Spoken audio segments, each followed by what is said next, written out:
উত্তম আদর্শ পেয়ে মক্কার বেহায়া মানুষগুলো এত দামি হয়ে গেল, এখন তাদের নামের শেষে শব্দ বাড়ায় লেখা হয় সাহাবী। কেমন নবীর আদর্শ রে ভাই!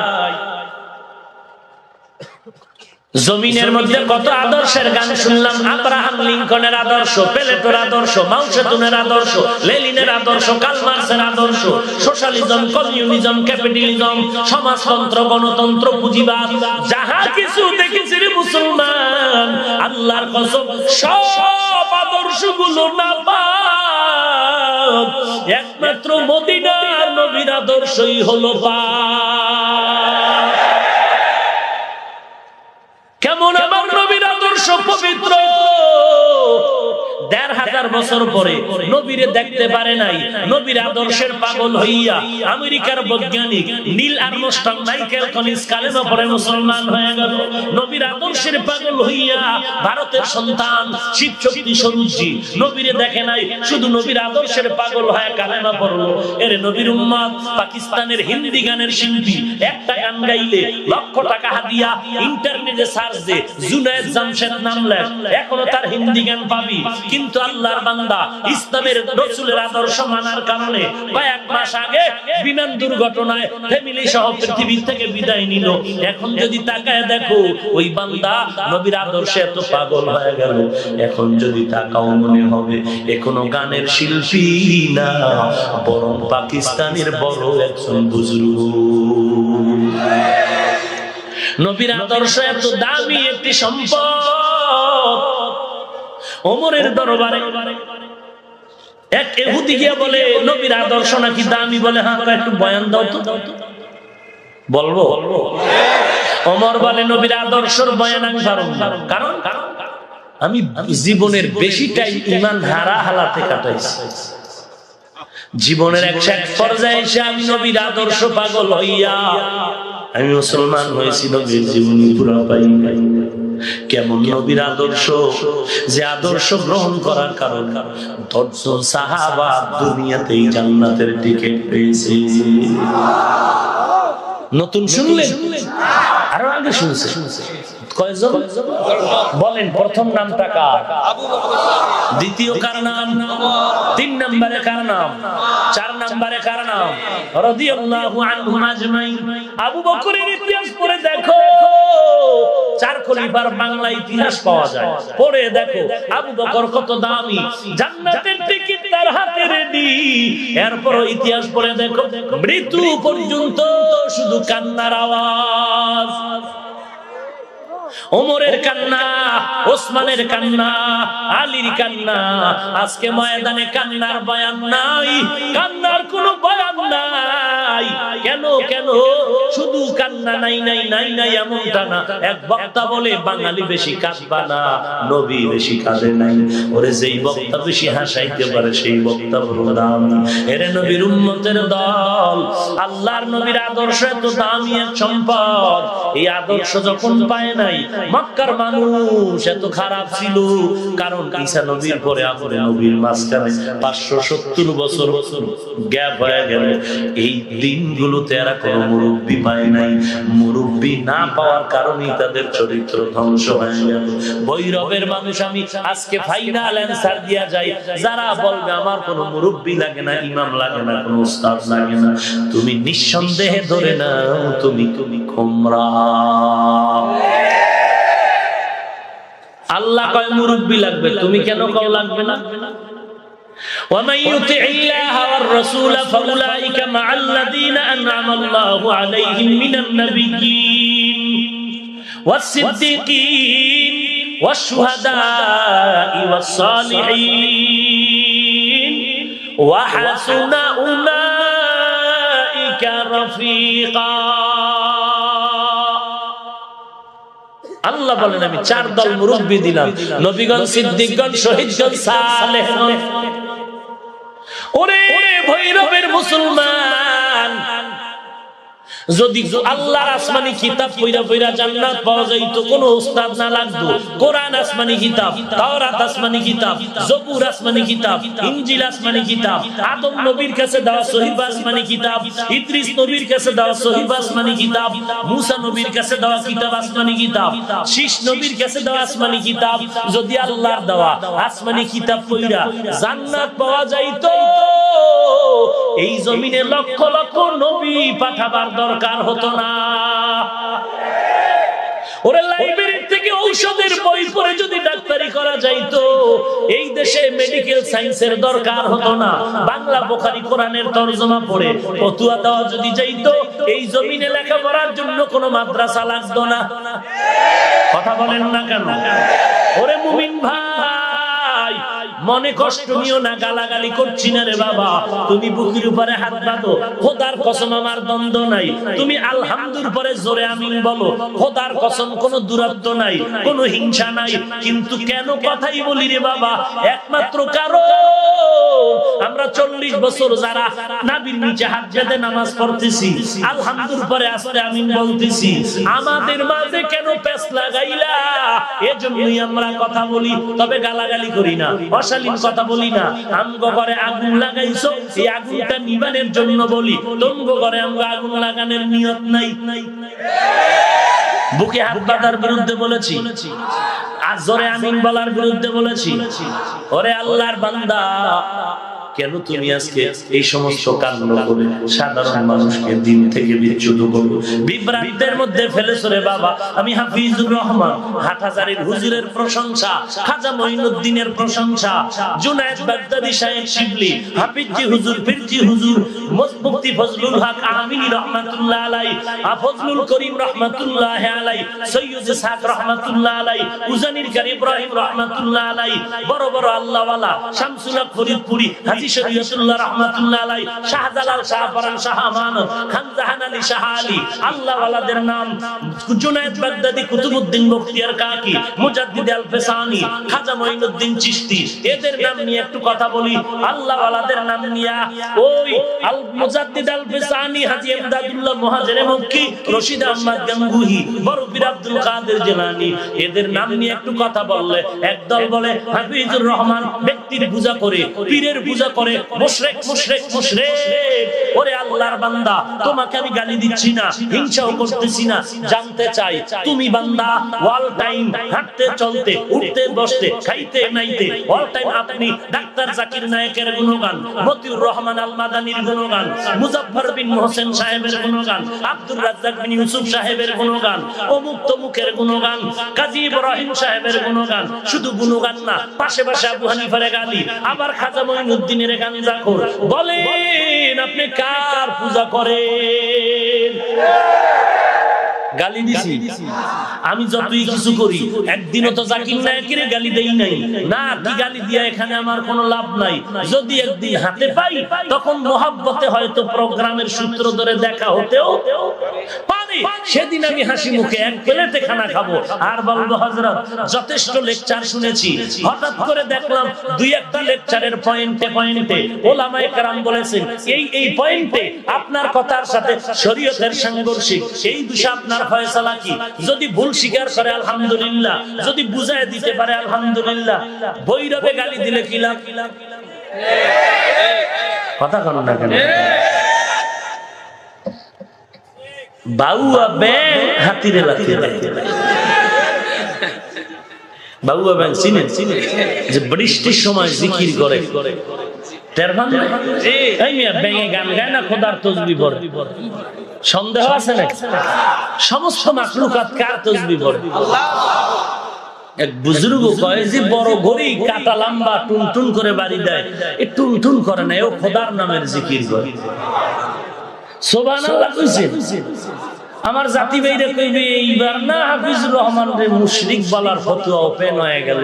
শুনছো ঘড়িতেও নাকি আল্লাহর জিকির করে? ওরে মুশরিক, গরিহার দাম বগুয়াদ আল্লাহু নগুয়াদ টুনটুনা টুনটুনা টুটু বাজাহের সাম এমি আয়াদ কে টুটু কে দরমানা বগুয়াদ আল্লাহু। বাউয়া ভাই হাতির লাঠি দেয় পাওয়ার কি কয় ভিতরে টাওয়ার আছে। কিসের টাওয়ার? এবার তদন্ত কইরা দেখা গেল আইয়ুব খানের পয়সা লাগানো ব্যাঙের ফাঁসার ভিতরে। ওই বাবা কোরআন শরীফ খুললা দিলে আরবি, তা আমিও বুঝি না আব্বাও বুঝি না। বুখারী খুললে আরবিটা দিলে কয় খবরদার মাপ চাই দোয়া। এই লোক আবু হানিফারে গালি দেয়, খাজা মঈনুদ্দিনের কয় গাঞ্জা খোর। ব্যাপার কি? কেউ যদি কয় ময়দান থেকে এই হুজুর তুমি যে ব্যাঙের কাহিনীটা শুনাইলা এটা কোরআন শরীফের কত নাম্বার সূরায় আছে? এরকম তার সেরাও আছে না নাই? এইরকম তার সেরারাই ওয়াজের ঘরে মোবাইল চুরি করে। মোনাজাত হয়ে গেছে, সবাই একটু আসছে মুসাফা করবে, হুজুর একটু দোয়া নিন। এই ডান পাশে একজনের চিৎকার দিয়ে কাঁদে, কি কয় মোবাইল নেই। বাম পাশে আরেকজন কাঁদে, কি কয় মানি ব্যাগ নাই, শীতে হয়ে গেছে। কারা নিছে? জিন, ফেরেশতা, স্বর্ণের মানুষ। এরা বয়ানও শুনছে, মোনাজাত করছে না? কি কইছে মোনাজাত? ও আল্লাহ, আমি জানি এ বিশাল ময়দানের মোনাজাত খালি ফিরায় দিবা না, সবার মোনাজাত কবুল করবা, আমারটাও কবুল করে নিও। 5টা মোবাইল না নিয়ে বাড়ি যাবো না। এরে বদমাইশ রে বাটপার, তোরে যদি আমি হাতে পাইতাম জিগাইতাম তোর মা খারাপ না তোর আব্বা খারাপ। এরে বদমাইশ, তুই মানুষটারে কান্দাইয়া চোখের পানি ছেড়ে মোবাইল নিয়ে বাড়ি গেছো। মারার পরে না আগে ঘুমের ঘরে তোর হাত বাঁকা হয়ে যাবে। তোরটা না হলে তোর ছেলে মেয়েরটা হবে, তারটা না হলে তোর স্ত্রীরটা হবে। হবেই। আজকে যদি বরদোয়া দিই আজকেই হবে, কারণ এতগুলো মানুষের আমিন ফেরত যাবে না। বরদোয়া করি নাই, দোয়া করি তওবা কর। চোখের পানির অভিশাপ বড় কঠিন অভিশাপ। টাকার অভাব নাই, কোটি টাকা, হাতে হ্যান্ডকাপ কেন? গরিবের চোখের পানির অভিশাপ। ঠিক কি না বলো? চোখের পানির অভিশাপ বড় কঠিন। আল্লাহ হেদায়েত দান করুন। যার পান খাওয়ার অভ্যাস নেই আর যদি পান দেয় তা চান্দি গরম হয়। কাঁচা সুপারি দিয়ে পান দিছে, খাইয়েই মাথা গরম। বিশ্ব রোডের দিকে তাকায় বাঁকা করলো কেরে? যেই লোক কোরআনের আরবি বুঝে না, বুখারী আরবি পারে না, এরে যদি বাংলা পড়ায় কয় তুই হিরো, এই লোক আবু হানিফারে গালি দেওয়া কোনো ব্যাপার না। আল্লাহ আপনি হেদায়েত দান করুন। এরে নবীর উম্মত, ভালো করে শুনে নাও, কেমন একজন নবী আল্লাহ আমাদের দান করেছে। ওমরের দরবারে গিয়া এক ইহুদি বলে, নবীর আদর্শের একটু বয়ান আমারে শোনাও। ওমর বলে, আমি পারবো না। কয়, কোথায় গেলে পাবো? ওমর বলে, নবীর একজন আদরের সাহাবী বেশি আদর করতেন, ওর কাছে যাও। বলে, কে? বলে, আফ্রিকার জঙ্গলের বেলাল। বেলালের দরবারে চলে যাও। বলবো ঘটনাটা? কে সে বেলাল? নবী মেরাজ থেকে এসে বলেন, রে বেলাল, এমন কি আমল করেছো যে আরো সে তোর আওয়াজ পেয়েছে? বেলাল বলে, পয়গম্বর, আমার কোনো আমল ভালো নাই, তবে আমি একটা দাইমি আমল করি রে নবী। ওযু করার পরে 2 রাকাত তাহিয়াতুল ওযু নামাজ আদায় করি। قال النبي صلى الله عليه واله وسلم احب الاعمال الى الله ادومها وان قل। নবী বলেন, ওই আমল আল্লাহর দরবারে দামি যেটা সব সময় করে, যদিও আমল ছোট, সব সময় আমল করলে একটা পাওয়ার আসে। পাওয়ার কে সে? বেলাল।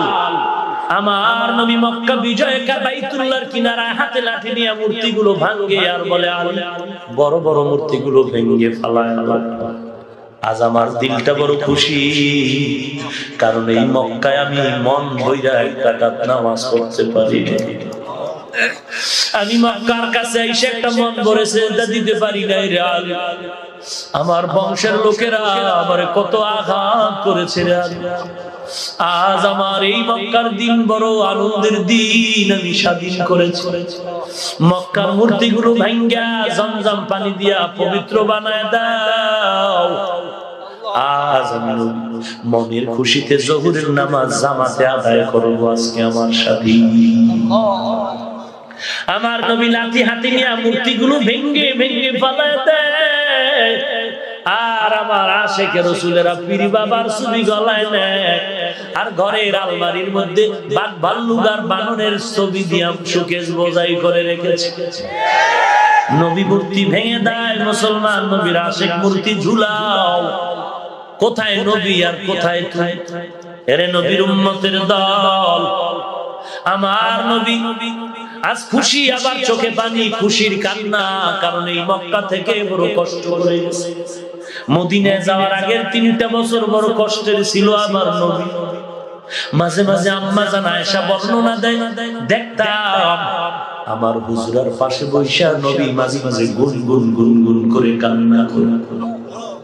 আম্মা জান আয়েশা বলতেন, আমি জিজ্ঞাসা করলাম নবী, আমি আয়েশা আপনার পাশে, আপনি কেন কাঁদেন? নবী বললেন, আয়েশা তুমি জিজ্ঞাসা করবা না, আমার দুঃখের দিনের কথা মনে পড়লে চোখের পানি ধরে রাখতে পারি না। নবী আপনি কেন কাঁদবেন? নবী বলেন, আয়েশা তুমি আমার সুখের দিনের বিবি, কিন্তু আমার জীবনটা সুখের নয়। বহু কষ্ট আমি জীবনে করেছি, বিশেষ করে মদিনায় আসার আগের 3 বছর বড় কষ্ট করেছি। কারণ আমার মাথার উপরে 2টা ছায়া ছিল, চাচা আবু তালেব আর খাদিজাতুল কুবরা। এরা যখন চলে গেল, ইন্তেকাল হয়ে গেল, কওমের লোকেরা আমার উপরে অত্যাচারের অবস্থাটা বাড়ায় দিল। আমি খাদিজার কথা যখন মনে আইসা যায়, আয়েশা আমি চোখের পানি ধরে রাখতে পারি। কে সে খাদিজা? আয়েশা তুমি জানো, আমি একা একা জঙ্গল পেরিয়ে, পাথরের পথ পেরিয়ে হেরা পাহাড়ে উঠতাম, কেউ নাই আমার পাশে বসে। আমি ওই পাহাড়, এখন সিঁড়ি আছে, এসি আছে, উপরে দোকান আছে, তখন তো কিছুই নাই। নবীজি বলেন, আয়েশা আমি একা একা গিয়া ওই পাহাড়ের উপর উঠা করতে নেমে আমি কাবার দিয়ে ফিরে আল্লাহর ধ্যানে কাটাই। 1 দিন 2 দিন 3 দিন 1 সপ্তাহ পর্যন্ত আমি বাড়ি যাইতাম।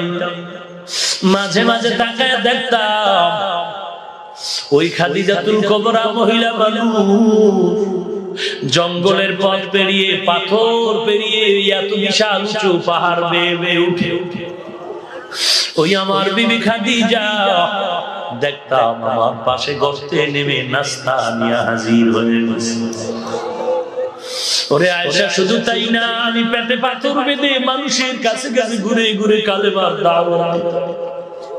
1 দিন 2 দিন 3 দিন পরে ঘরের দরজা এসে দাঁড়াইতাম, সালাম দেওয়া মাত্র দরজা খুলে যেত। আমি দেখতাম আমার সহধর্মিনী খাদিজা দাঁড়ায় আছে। আমি একদিন বললাম, ও খাদিজা আপনি কি ঘুমান না? খাদিজা চোখের পানি ছেড়ে বলেন, ও পয়গম্বর, আমি 2 জন স্বামী বিদায়ের পর আপনাকে কবুল করেছি রে পয়গম্বর। আমি 5টা সন্তানের মা হওয়ার পরে আমি আপনার ঘরে, আমি খাদিজা জানি আপনার মাও নাই, আপনার বাবাও নাই। আজকে যদি আপনার মা জমিনে থাকতো, আপনাকে বাইরে রেখে মা ঘুমাইতো না, খানাও খাইতো। ওরে পয়গম্বর, আপনি বাইরে বাইরে ঘুরে না, কালেমার দাওয়াত দেন, কত দুশমন আপনার চতুর্পাশে। ওরে নবী, আল্লাহর জাতের কসম, আমি জানি আপনি মা মা বলে জীবনে একটা ডাকও দিতে পারেন নাই। আপনি আব্বা বলে ডাক দিয়ে কলিজা ঠান্ডা করার সুযোগ পান নাই রে নবী। আমি খাদিজা অনেক চিন্তা করে দেখেছি, আপনি বড় ইয়াতীম। আমি খাদিজা যদি আরামে ঘুমায় যাই, আর আপনি দরজার কিনারায় যদি দাঁড়ায় কষ্ট করে নবী খাদিজা জাহান্নাম ছাড়া উপায় নাই। ও নবী আল্লাহর কসম, আপনি যতক্ষণ ঘরের দরওয়াজায় আসেন না রে নবী, আমি খাদিজার দরওয়াজার কিনারায় দাঁড়ায় আপনার অপেক্ষা করি। ওরে আয়েশা, ওই খাদিজার কথা মনে করলে আমার চোখের পানি ধরে রাখতে পারি না। আজ আমার সেই মক্কার জমিন আমার ফিরে পাইলাম রে আলী।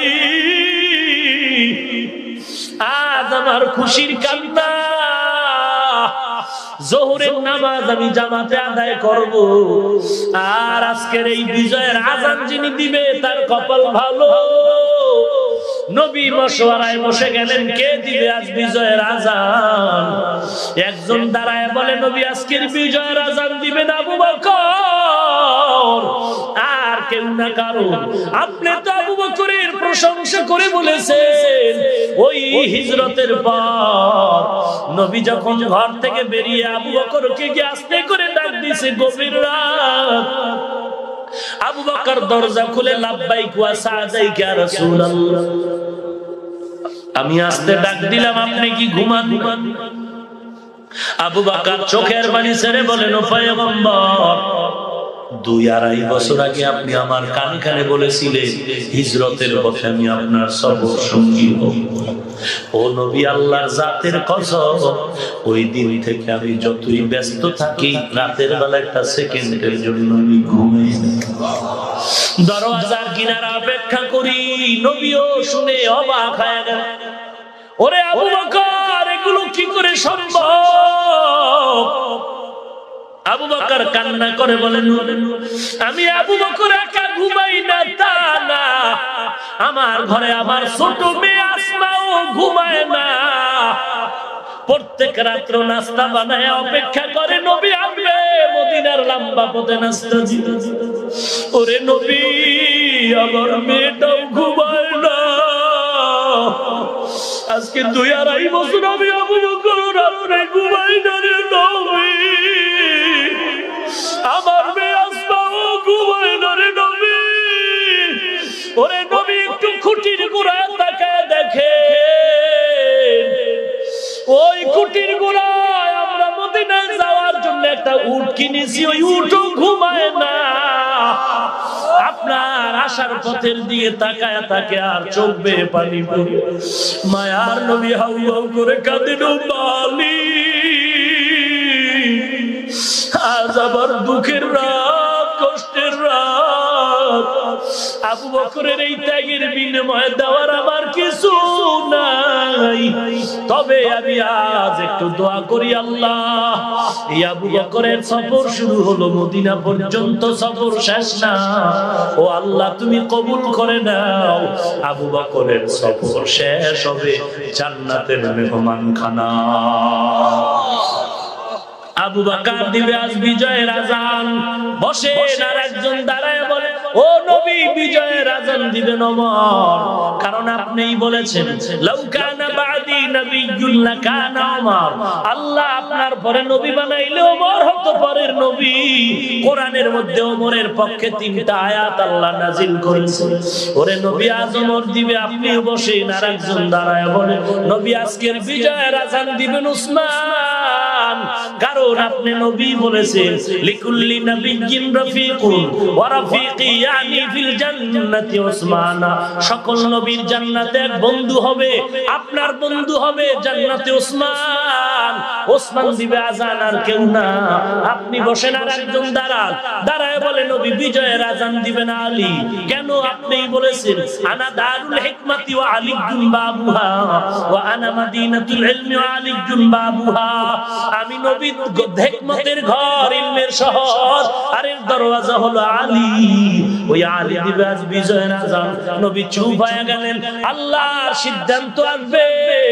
আল্লাহ তাআলা জিবরাইল পাঠিয়ে দিলেন সময় মতো, নবীকে সালাম জানায় সিদ্ধান্ত দাও। জিবরাইল এসে বলেন, নবী আজকের বিজয়ের আজান আবু বকরের কণ্ঠে হবে না রে পয়গম্বর, আজকের বিজয়ের আজান ওমরের কণ্ঠে হবে। আজ এই বিজয়ের আজান আজান আলীর কণ্ঠে নয়, আজকের বিজয়ের আজান ওসমানের কণ্ঠে নয়। আল্লাহ তাআলা সিদ্ধান্ত, আজকের বিজয়ের আজান এ চারজনের কণ্ঠে নয়, আজকের বিজয়ের আজান কে দিবে? আল্লাহর সিদ্ধান্ত হয়েছে আজকের বিজয়ের আজান হবে বেলালের কণ্ঠে।